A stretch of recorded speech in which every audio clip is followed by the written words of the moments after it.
Welcome to the newest episode of Beatin' and Bangin'. I'm your host, Kyle Dalton. In today's episode, we're going to revisit a couple topics that I discussed in Monday's episode recapping the race weekend in Chicago. We're going to focus specifically on two things. One being TNT's coverage and Dale Jr.'s response to the fan feedback criticizing the coverage. And two, we're going to do a deep dive on Cody Ware's crash in Chicago, and more specifically, NASCAR's delayed response and the reason why the sanctioning body said it happened. Plus, you have to hear the remarks of Larry McReynolds and Danielle Trotta on the subject. The latter wasn't too kind and is tired of NASCAR making excuses and repeating its same mistakes. And I'm going to follow up on Trotta's remarks and show how this is a problem bigger than we think it is, and why I have concerns that it's all just talk and nothing is going to change. Plus, we're going to have some fun in today's video with a sports flashback and go back in time to 21 years ago today, when the infamous Runaway Orange stole the show at Chicagoland. And we'll wrap up with our By the Numbers segment. However, before we start crunching those numbers, I want to go back to Monday's video and how I mentioned I was really disappointed with TNT's coverage, even comparing it to Fox's horrible coverage. And that was for a variety of reasons, including missed camera shots and bad camera angles. It just seemed off, especially compared to that first week of TNT's coverage in Atlanta.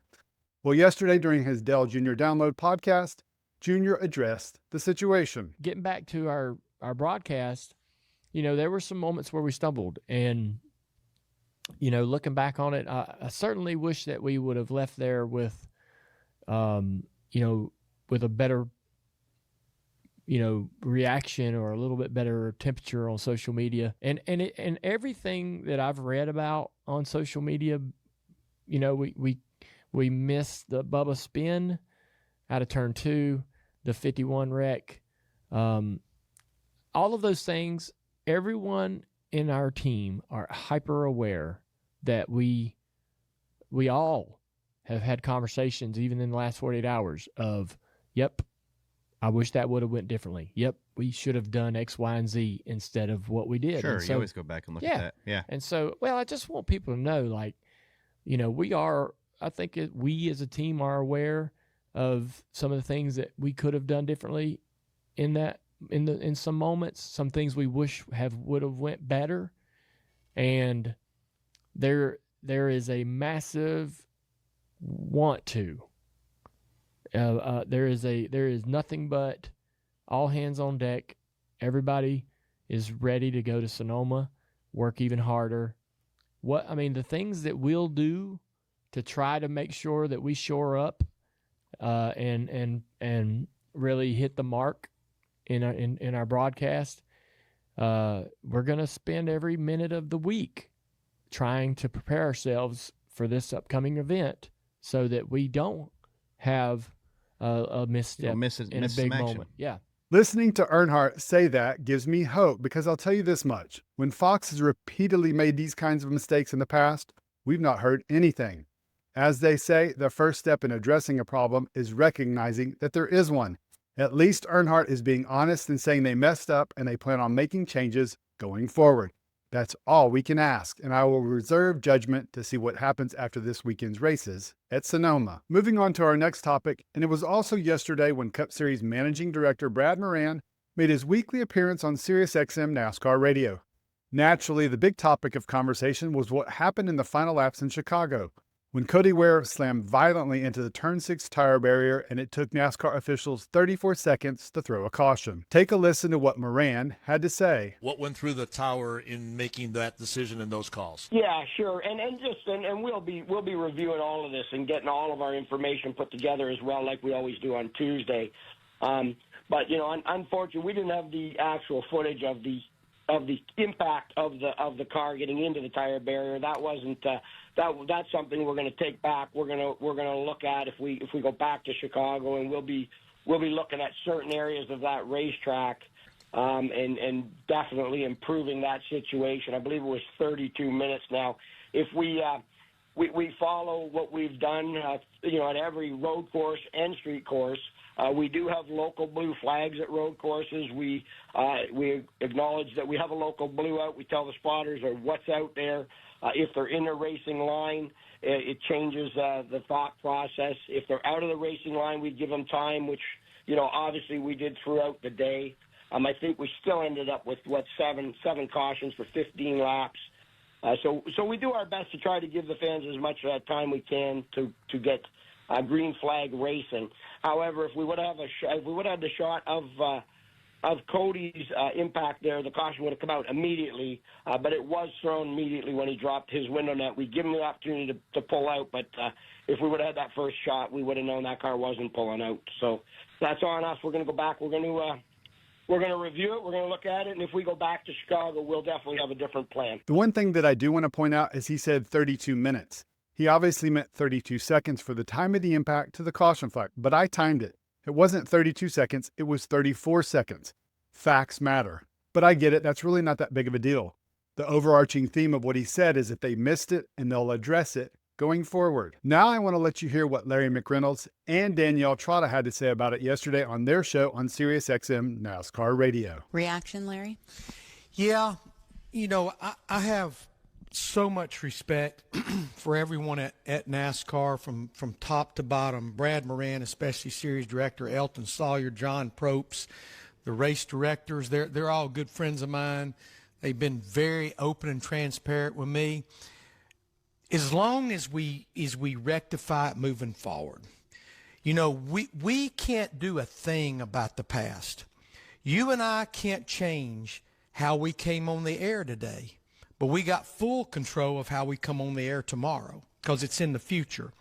And as long as we learn from weaknesses, that's all that matters.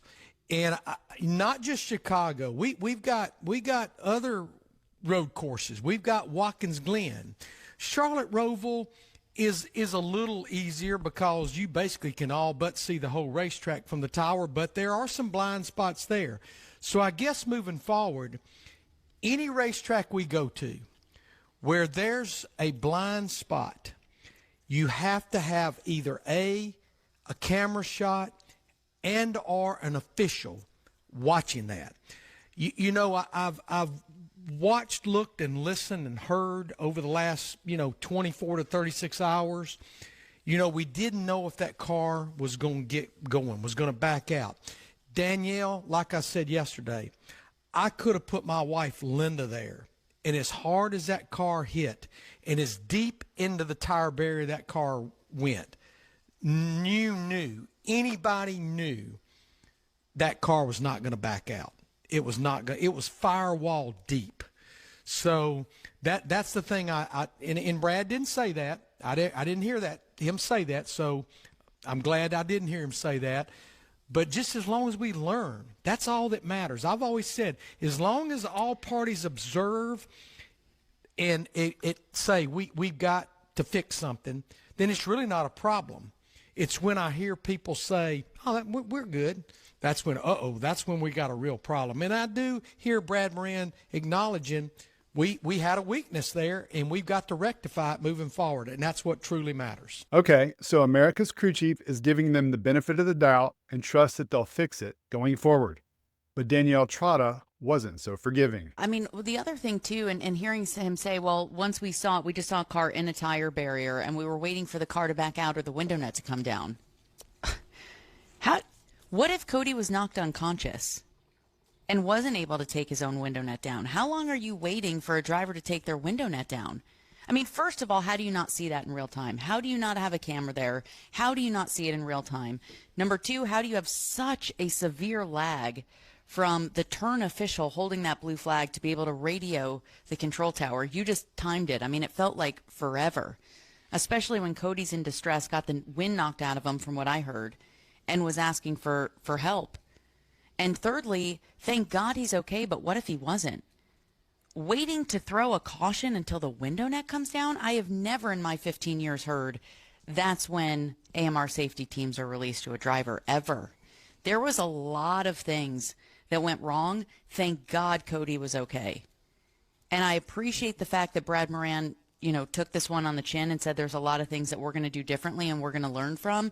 But we are in 2025, Larry, and we continue to see things. And I know every accident is a learning lesson, but it's getting a little redundant at this point. Like you and I talked about, we wanted to have Bob Pockris on the show today because he actually coincidentally did a piece on the control tower. And you and I were looking at that video yesterday. We counted 20 television monitors. There's 12 turns on the course. So if you have 20 television cameras, why is there not a camera in every single turn? We have to stop making excuses when it comes to driver safety and technology in this day and age. Trotta talked about what the tower looked like in Chicago. Well, I found the video, and this is what it looks like. And you can see there's a whole wall of televisions in front of them, and there appears to be multiple cameras pointed at turn 6, which I've highlighted here. These are the turn 6 cameras, so somehow, some way, those were completely ignored. It's mind-blowing to me that it happened and that they couldn't see it. Something is just not adding up because those cameras are pointed directly in the turn 6 tire barrier, and there's no way you could not see a car buried in there. And as Larry Mack said, even his wife Linda would have been able to identify that the impact was so great that the car would not be getting out of it. All that being said, you can hear in both Larry Mack and Danielle's comments, while she was a little harsher, that they do hold out hope that this won't happen in the future and that there won't be any more blind spots for NASCAR in the future.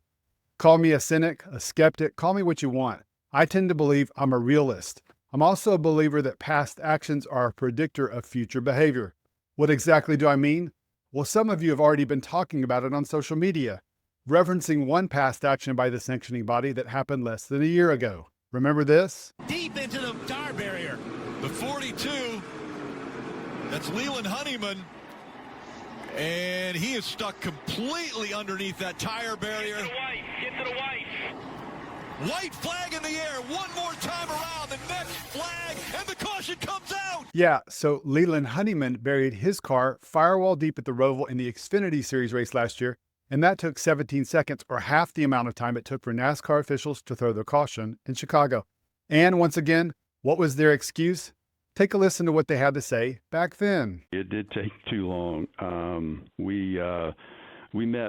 met with our team in the tower after the race Saturday night. We went through what happened there.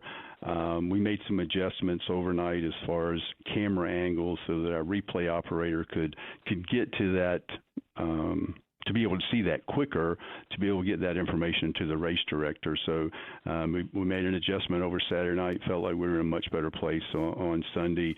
Again, it's a call that we wanted to get to quicker, but you got to have the information, you got to have the view to be able to do that, and felt like we made that correction overnight on Saturday. Okay, so that's the second time in less than a year that we've had a car buried deep in the tires, and NASCAR took an inordinate amount of time to put out the caution. So that was from last year. We have this year from Chicago.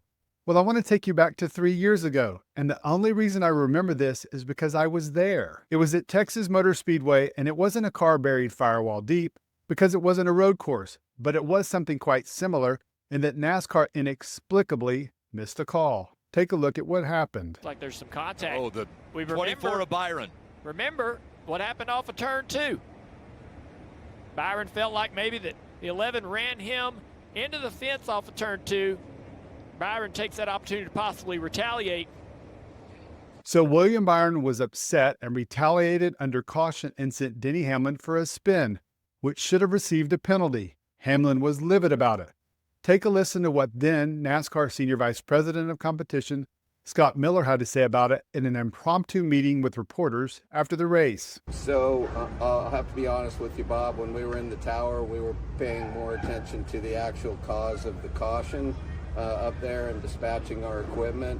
The William Byron, Denny Hamlin thing, we had no eyes on. We saw Denny go through the grass, and by the time we got to a replay that showed the incident well enough to do anything to it, we'd gone back to green, but I'm not sure that that issue is completely resolved as of yet. So we'll be looking at that when we get back to work. The issue wasn't completely resolved.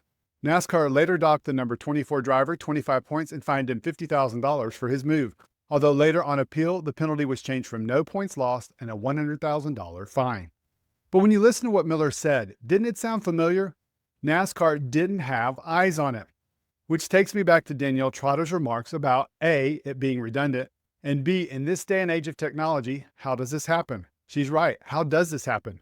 I don't know how it happens besides incompetence and someone is just not doing their job.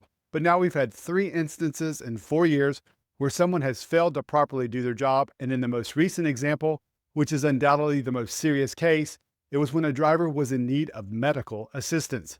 As Trotta said, what happens if Ware is unconscious and can't put his window net down? It's an incredibly frustrating situation and one that I hope NASCAR addresses, but if I'm being honest, I have my doubts just because we've already been here before multiple times, and the only thing that's changed is the city and the track. The mistakes and excuses are the same, and I have no reason to believe it won't happen again. All right, it's time to lighten the mood a little bit, and we're going to do that by going back in time for a little NASCAR flashback.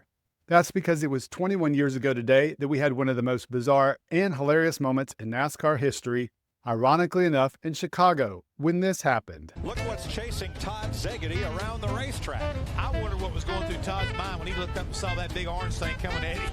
I don't think I've ever seen anything like this happen before. Can you imagine? You're driving around into turn 3 and the spotter says, trouble in turn 4. What is it? I don't know. But it's big and orange. I wasn't a big NASCAR fan back then, but I do remember seeing this on the sports highlights that night. I have to say, while unintentional, Tropicana certainly got its money worth out of that sponsorship. Stay tuned at the end of this video, and I'm going to give away a specific item to commemorate this moment. And finally, it's time for our By the Numbers segment. We're going to start off this week with our last 5 races analysis. And if you recall last week, Chase Elliott and Chris Buescher were tied at the top with an average finishing position of 7.8, respectively. This week, the number 9 driver holds down the top spot by himself with an AFP of 8 even following his 16th at Chicago, extending his streak of finishing inside the top 20 for every race this season. The number 17 driver is in second this week with an AFP of 8.6 and has 4 top 10s in his last 5 races. Right behind Buescher and making his first appearance in the top 5 this season is Ty Gibbs with an AFP of 8.8. The 22-year-old has been solid in his last 5 with a pair of top 5s, bookending 3 top 15 finishes. Following Gibbs is his JGR teammate Denny Hamlin, who has only 4 races of record after missing Mexico, but has been really good outside of his early wreck at Atlanta with 3 top 5s. Ryan Preece comes in 5th with an AFP of 10.8 with 3 top 10s. Rounding out the top 10 includes some names who haven't been in here this season, starting with Alex Bowman. Bowman comes in at number 6 this week with an AFP of 12.4 and has 3 top 10s, including a couple of top 5s in his last 5. It's a dramatic improvement from just 5 weeks ago. Take a look at where the HMS driver was after Michigan. Yeah, second from last with an AFP of 28.2 and 4 finishes of 29th or worse. The number 48 pilot has totally flipped the script, and this is a reason why I enjoy covering this specific stat because it just goes to show you how fast it can change for a driver. AJ Allmendinger is next, and he is followed by Eric Jones, Tyler Reddick, and Shane Van Gisbergen, the Trackhouse Racing driver with an AFP of 15 even after his pair of wins on the 2 road courses. Speaking of Bowman struggling, take a look at the bottom of this list and see who's second from the bottom now. His number 24 HMS teammate, William Byron, has an AFP of 28.2, or the exact same number Bowman had 5 weeks ago. Willie B has struggled with 4 finishes of 27th or worse in his last 5. And now let's move on to our race progression graphs, and we'll start with our top 5 finishers, and 2 really stick out to me.